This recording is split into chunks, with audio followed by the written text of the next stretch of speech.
What's up, everybody? It's Joe. Today I'll be sharing the exact 5 lessons I would tell my previous self at 0K a month to get to 10K a month again. So if you don't know me, I am Joe. I've scaled my agency to 40K a month, and now I also have a 20K a month coaching business on the side as well. So I have got there myself. I know how difficult it is. I know things that actually get you there yourself. And here are the 5 lessons that you will hopefully find value from. I have no course or anything to sell you on the video today, so just enjoy it and hope you find value in it. First of all, I'm going to show you one of the most important things in SMMA. And it's very, very, very simple, but it's literally getting in front of prospects' faces. What does this mean? So we have a service we want to provide. You have to learn the service. You have to target an avatar with the service. But what do we have to do to let people know about your service, right? You cannot just have a service and think people are going to come to you for it, unless obviously you do an inbound method, post on YouTube or any of these things. So reach out to people one-on-one as much as you can. And when you're starting off, the highest ROI thing you can possibly do when you're starting off is reaching out to people as much as you can. Because if you do not tell people that you have a service, they will not know that you have a service, right? So beginners all the time ask me, Joe, what do I do when I'm starting off? Do I build a website? Do I watch YouTube videos on building a website? Do I buy courses, right? Number one thing is learn how to contact people most effectively as you can about your service. And this is what people don't talk about. It sucks doing this, and cold calls are hard, cold email is hard, all of these things. Until you can build a team, all these things, you just have to get through this period. And it is doing as many cold calls as possible a day. It is building as many email accounts a day to send as you possibly can. DMing as many people as you possibly can about your service to let as many people as you can know about the service you're providing. Because nobody knows about you. They will not care about you unless you actually contact them with a solid offer and solid messaging that they'll be attracted to.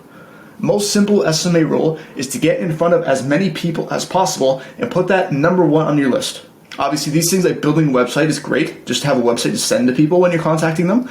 If you're trying to do other things during your day, other than letting people know about your service, and your main priority in your life right now is SMA, you need to be letting them know about your service. Contacting them as much as you can. The next big thing I hear in the SMA space, and people do this a bunch of different ways. They either don't do this at all, they do it and they claim it led to their success, whatever. Manifesting is productive procrastination to letting people know about your service, right? So who do you think is going to succeed all the time?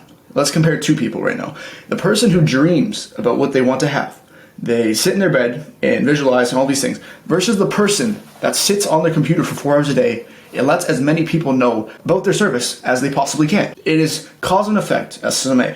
The more people you let know about your service, you contact about your service, the more ROI you're going to get back when you're reaching out to people. If you try to manifest to lose weight or getting jacked when you don't step in the gym, it's utter BS. You're not going to do that. You're not going to dream yourself into getting big or lifting weights or losing weight, right?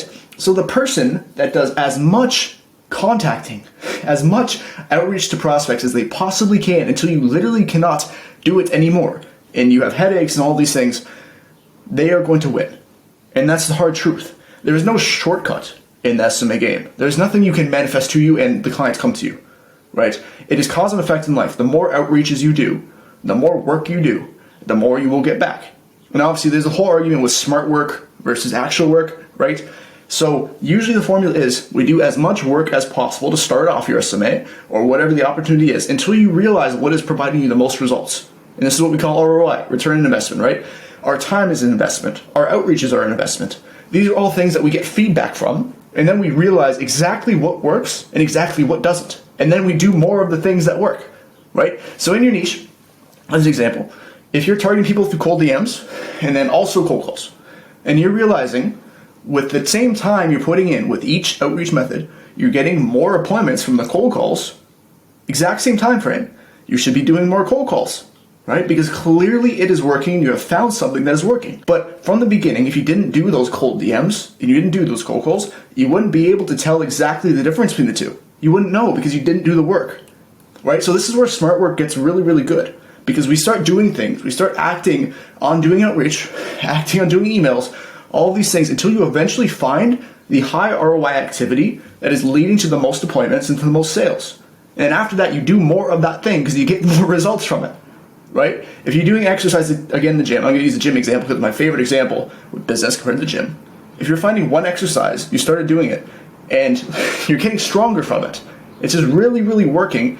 You like the exercise, it's doing well, versus this other exercise that doesn't give you the investment back. You won't notice the difference with it. Do more of that exercise because clearly it's working, right? You can literally apply this to any method in your life. And this is what we call leverage, right? Getting more output from what the inputs we put in, right? If one thing is getting more outputs with the same amount of inputs, we're going to do the thing that is getting us more. And one of the things that people really don't think about is removing things instead of adding things, right? When you're starting off in business, you have all of these really small hobbies. You have all these things that eat up a few hours of your time, like cooking food, as an example. Let's say going on your 2-hour walk in the morning instead of you can do a 20-minute run to get the same amount of calories. Let's say automating things that need to be automated when you're spending hours a day doing them. So all of these things, you might think they're important starting off, but as you progress as an entrepreneur, you have to remove the things that are taking up most of your time so then you can allocate that time to doing the high ROI activity things, right? So if making money right now in your life is your number one goal, you should be optimizing for that number one goal and nothing else, right? Sure, I'm not saying don't eat food, don't go to the gym. All these things are super successful because it actually helps you make money. You're healthy, you feel better, you can work more. But anything that distracts you from your work, the social media apps, the alcohol, the weed, anything that's distracting you from doing the main thing that you are optimizing for needs to be removed. And this might be, you might think, Joe, this is extreme. Why are you telling us just to sit in a room all day and do outreach? I get it, right? You want to have a life. But at the same time, if your business is your number one goal, you need to cut out the things that do not contribute to your goal. So the best way of doing this, I find, is changing your environment. So there's a study with soldiers going to Vietnam, right? So soldiers went to Vietnam, and obviously a lot of them got into drugs. And heroin was the number one drug that they got into. It was over 50% of the soldiers, or something, a staggering number, got into heroin addiction when they were in Vietnam. They came back, only around 5 to 6% of them stayed addicted. Versus the ones that are in the US, they had a house in the US, they were home in the US, they got addicted to heroin, they came back, they had the same environment every single day, and they continued to stay addicted. Versus the 7% in Vietnam, right? These numbers may not be exact because I'm pulling this off of my head, but it's a prime example of how changing your environment can literally rewire your nervous system with all the triggering cues around you. It's unbelievably important if we want to break a habit or change a habit or replace a habit, right, with something you just really, really want to remove and you don't think is beneficial. You change the environment every day, move somewhere else, or say go on a vacation for a few months, somewhere cheap when you're building your business. It will change all of your triggers and cues and it will be rewired. I'll tell one more story, right? So at home I have this morning routine. So I'll wake up, I'll have a meal, I'll meditate, and then I go straight to the gym, right? So that's my morning routine. Then I get back and I start doing my work. When I got to Greece with my friend a few months ago, we woke up, we worked for 7 hours, then we went to the gym. Because both of us decided we wanted to work more, and gym was a last priority on the list every single day. And I didn't fall into that habit of going to the gym right in the morning, then getting to work later, because my whole environment was changed. I had all different triggers and cues going around me. Immediately when I changed my environment, my whole day shifted into a completely different routine, and it was not horrible or problematic for me to change my environment or my routine. It was so easy. And this is because, again, all of your triggers and cues in your environment are rewired, so then you can shift your habits into something that you want to do differently. Next, I'm going to explain to you the cheat code, right, in business. And this isn't like buy my course or anything like that. It's not that. It's the business cycle of an entrepreneur who commits to an opportunity. So let's dive into this. This is, I believe, the number one thing as an entrepreneur that they need to do, right? So this is a stage 1 graph of an entrepreneur. So they start off, it's uninformed optimism. So they have an opportunity, they're not informed about it. They just hear from Iman Gadzhi or a really, really big influencer about this opportunity that's going to make you a lot of money. You can get filthy wealthy from it for the rest of your life, right? And you're unbelievably excited because you think it's an amazing opportunity. You don't know anything about the downsides of this opportunity because every single influencer in the world are talking highly of it. So you're like, let's get into this thing, right? So then goes the second stage. So you go informed pessimism. You're aware of the opportunity that you've actually committed to in your life. You realize how difficult it is to actually take action in the way you need to. And you are 2 months in and you're struggling big time. You become increasingly discouraged. So you're informed about the opportunity's downsides at this point, right? You're more informed. Stage 3, it's notice this drop off right here, right? You've been in this opportunity vehicle for a long time and you're absolutely stuck. You've been doing the same things that should be working according to the people that are telling you it's going to work, and you don't see your work paying off. You're just stuck. You don't know what to do. There's too much to learn. You're too busy, and you keep making excuses because, oh, maybe it's my fault, or my outreach isn't working. Let's try a different opportunity, right? You just want to quit. Notice with the next stage. It's called informed optimism. So informed optimism is you pushing through this valley of months and months and months of nothing working. The months are the most painful period, at least for me. I'm honestly up there in my life. You put in all this work and you just don't see it paying off. And then the informed optimism is you now being optimistic because you're getting some small wins that are actually contributing to your life and your goal. You see things actually starting to work. So you're building the skills that you're getting to actually getting results. You see what's working and you do more of it. You see more wins, opportunities, appointments, everything. And you actually know how to get to your goal and you see some things working. So you're happy, right? The next stage is achievement. So you achieve your goal, you got through the valley of despair and the uninformed stage, and you actually achieve it. And you now have the skills to build a successful business and get to the income level you need. And what that took is months, see right here, months and months and months of failure and hard times. I'm not saying this will be absolutely for everyone every single time, but it'll look something like this, something resembling this. Because you need to go through that tough time because you're building the skills you need to build a successful business and change who you are to build a successful business.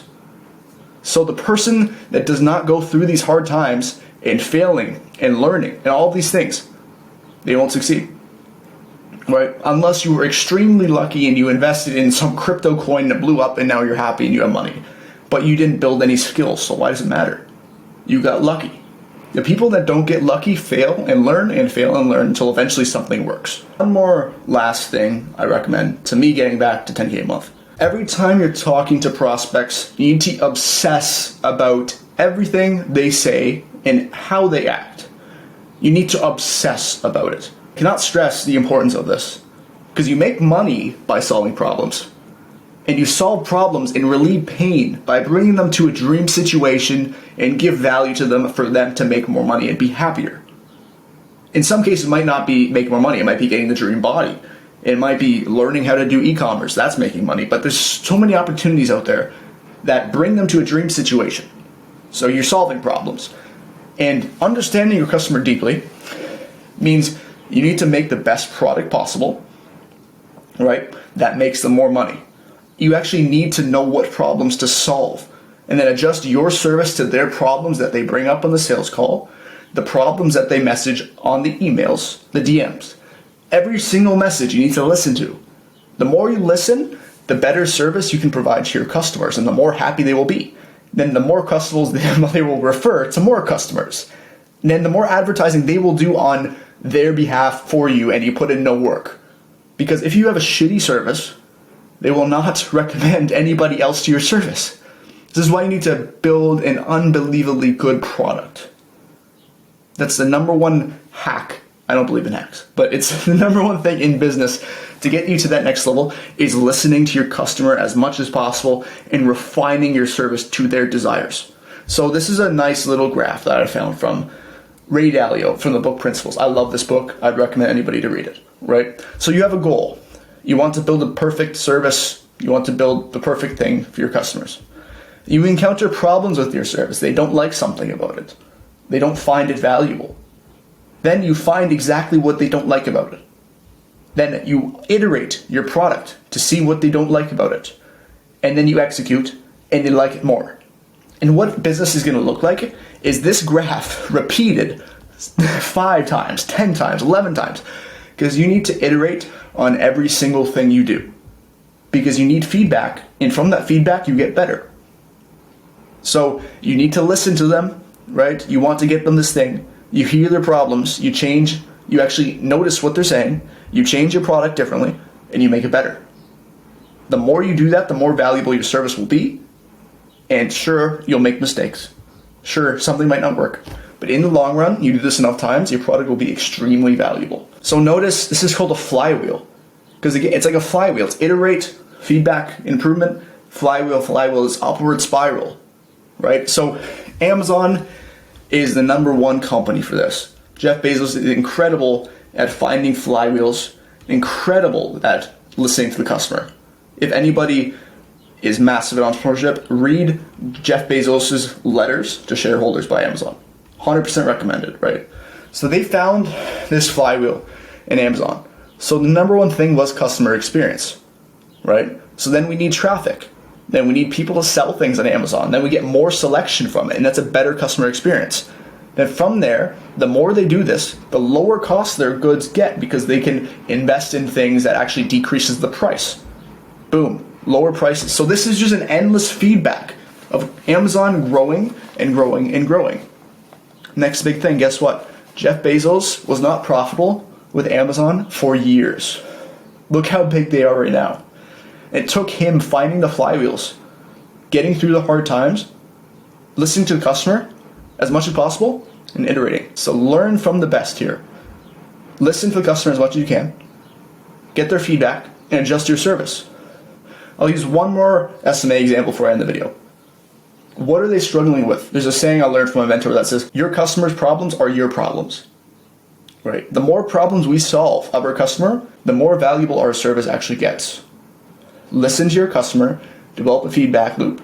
So when you're listening to SMA clients, listen to what they're struggling with. Try to solve more problems. The more problems you solve, the more valuable product will be, the more money you'll make. That simple. So thank you guys very much for listening to the video. If you enjoyed the video, just like and subscribe. That would be amazing. I hope you have a great day, and I'll see you in the next one. Bye.